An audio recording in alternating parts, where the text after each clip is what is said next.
Yo, test it. It's me, Madness, KMA, spell it correct. Don't get it twisted. You know this already. The MADDNESS KMA have to have the double Ds because we're more than a hand. Anyway, you know how the story unfolds. I'm back once again with another video to keep in line with the KMA Productions timeline of music productions. So do go and check out the other videos. Links are down below in the description for the playlist where you can get the history and the timeline of my music production career alongside 6 of KMA. It was the 2 of us that dealt with that sound that broke boundaries and elements in the earliest part of the 90s right through to the early 2000s. So in the 90s, as well as I spoke about how I had relationships with distribution companies, which was very important to make sure that I got the early exclusive test presses. Now, when the test press came out for a production or an EP, a single or whatever it was, there's the early TPs before that. Say there was about 5 of them pressed up or something like this, that they would test out the sound before they go for the actual TPs that would go out to the early DJs. Now, I was one amongst the few that would get the first release of test presses within that 1 and 5 or whatever it is. Now, I was very fortunate to get that because I had a certain relationship with these people because they knew on my radio shows I had a structure and formula. Music production tutoring, I always use the same words as structure and formula. It's very important. So with my radio shows, that's exactly what I always did. I made sure I played those tunes that specific distribution companies will bless me with to say, "Ear Madness," because we know you're going to give the full rundown when it's coming out, what label it is, who's the producers, not just one of the outfit, the whole outfit. I'll give them the whole 9 yards. Okay, cool. So along that way, there were certain tracks that you did miss out on if you wasn't on the mailing list for certain companies, and you know how it goes already. So you used to go to your favorite record shops. Record shops are so important to the movement of the genre that we was pushing, as well as jungle drum and bass. It was so important to have that community hub in specific areas, north, south, east and west of London, and of course up and down the country where you would have your specific record shops. Now, I used to go to all of these record shops to deliver the KMA Productions vinyl, right? So we had, let me see if I can still find this picture of my dad's riot van. Yeah, a riot van. My dad used to collect old school. He was in the motoring business, so he used to collect certain vehicles and, you know, old school cars and whatever it is. And I used to go around, sometimes with my brother, but more so myself because he had to have his day job to do. So I would go out to these places in this riot van filled with records, and it, you know, later on led on to my own vehicle. But it was filled in the back with boxes and boxes of our vinyl. So I would go to every single record shop to sell our vinyl, which we had a good working relationship with all the record shops then, because they knew if KMA was coming in, we was getting cash on delivery, when others were getting SOR, which means sale or return.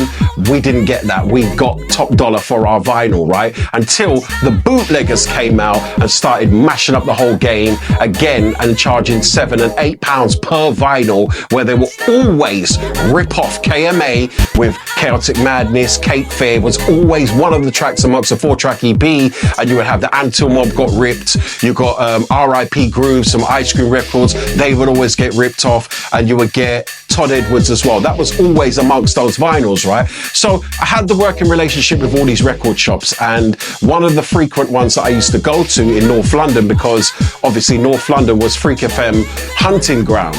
Archway in particular, there was a shop called Pure Groove Records. Who remembers that?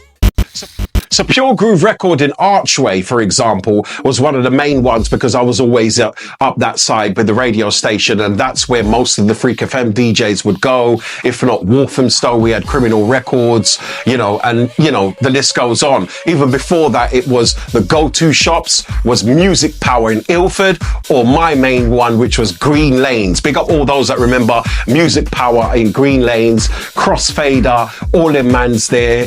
It was an experience because you get to go there and meet the people that are buying the records from you, or buying your record, so to speak, and you would get to meet some of the fan base that was there going to collect flyers. That was obviously a main part, along with the culture of garage music. So 1998, let's go back to there, which is along the timeline of KMA Productions. And because I used to go in the shop all the time, they launched a record label themselves. That record label was called Locked On Records.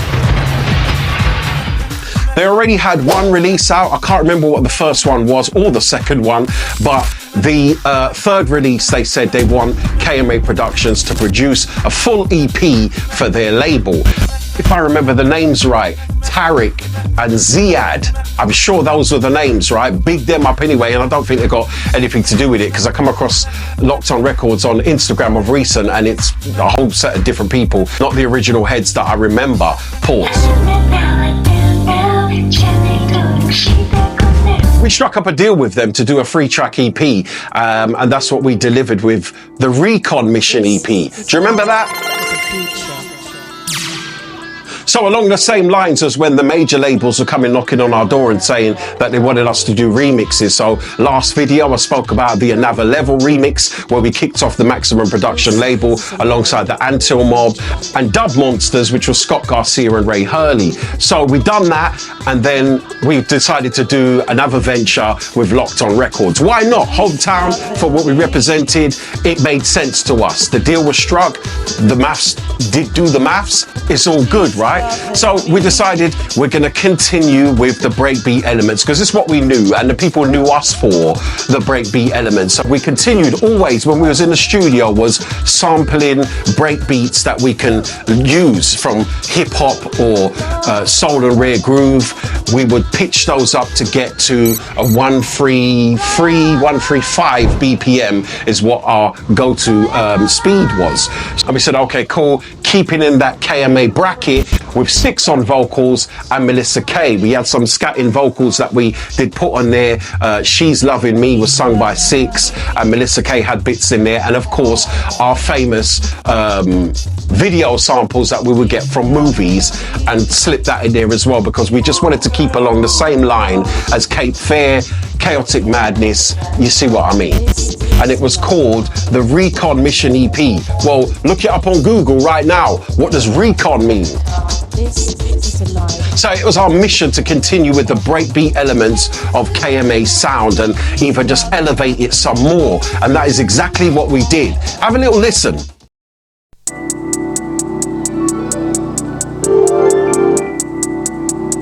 This is a life with a future. This is a life with a future. That's what that meant.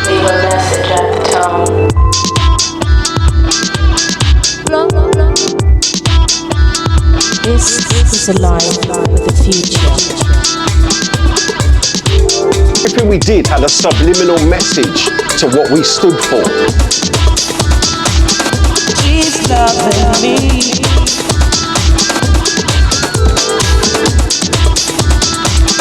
She's loving me.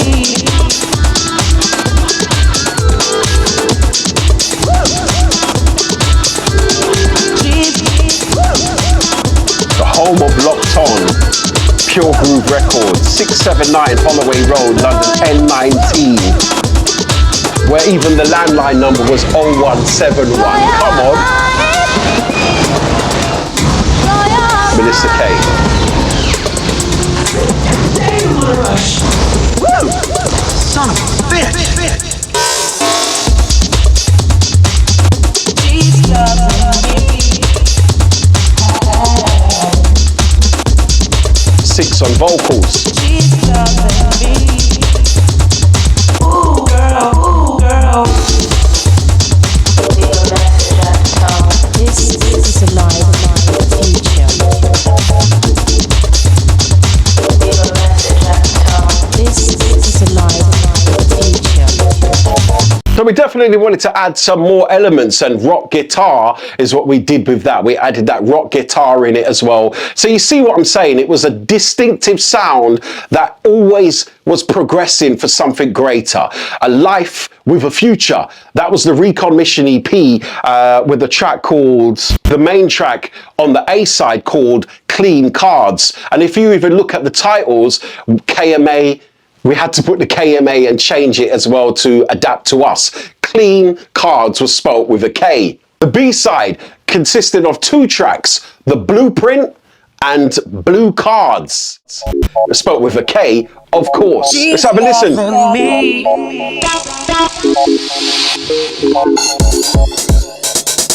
I should have told you she's loving, which was actually an adaptation of the A side. she's loving me. But sounds like a track in itself, not actually a remix of the A side. A different version.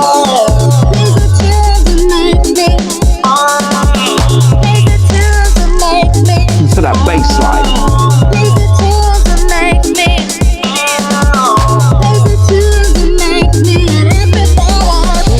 It's alive with the future. It's alive with the future. Leave a message. This is alive with the future. Leave a message at the tone. Different flex.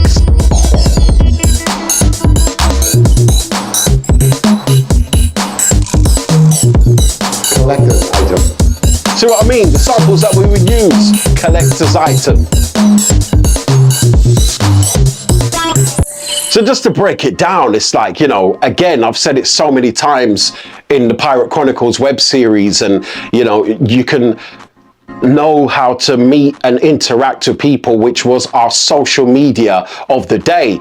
Everyone that frequented a record shop, no matter where it was, whether it was black market records, whether it was uptown, whether it was you're going up the West End or to the side roads in North London, East London, West and South, and even up and down the country as well, where they had the main shops of their towns and cities. It was a big part to play, man. I really do miss those days, because that was part of our social media of those days, right? We would link up, we would meet. When I would walk in as well with the boxes of KMA records, then the shops would either knew, because we always, you know, had a business schedule, so they knew we was turning up. And when they would see you, yo, they would hail you out, and then they would come over. And then the general public that are in there lined up in front of the decks, waiting for the DJ or the salesperson to basically play these tunes for them to sample and say, I want that tune, put your hands up, I want that tune, can I have that tune? So when we walked in,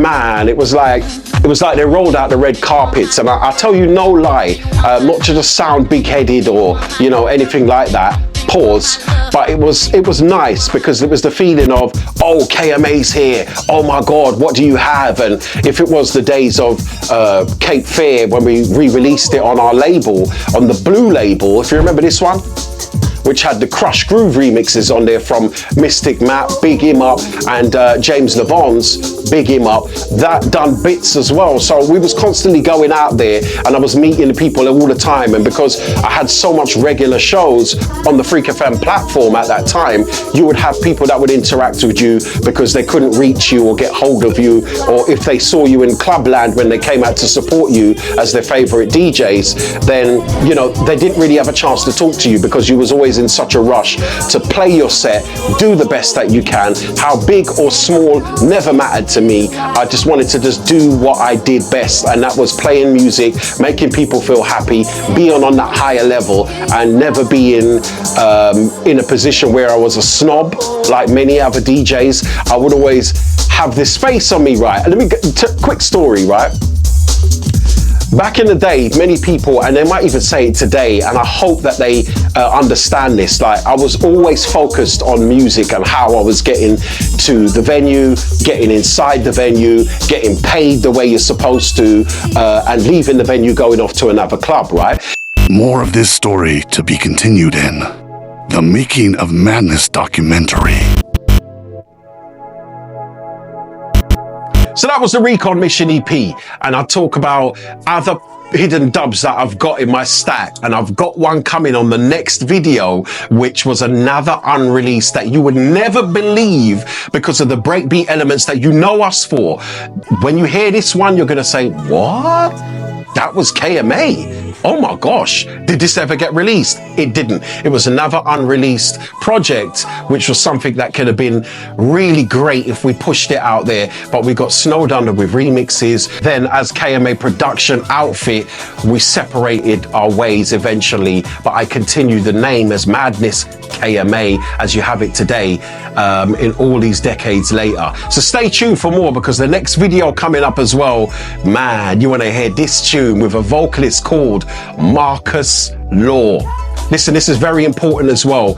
I need your help to get to 1,000 subscribers by next month. I'm not far away from it, so just hit that subscribe button now so we can go through. It's free of charge. What are you waiting for? Help a brother out with all my years of music that I've given to helping push the genres that I have and my input in the music industry. I need your help with this. Help me to get to 1,000 subscribers on the channel so I could do some live feeds, more projects on the way, and like I said, huge projects that we're working on behind the scenes, which is the reason why on the channel, a Pirate Chronicles series, I haven't been releasing as much as I did in the early part. It's only been coming up to 1 year now that we've been doing the videos. I know many has been asking about the earlier stuff that we did, the more joking stuff, the pranks and all this kind of thing. I'm not doing that at the moment. We're more focused on the bigger project because there's a bigger picture in line, and these projects will explain so much.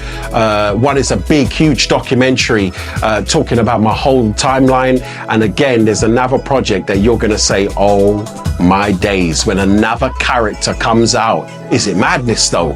Who is it?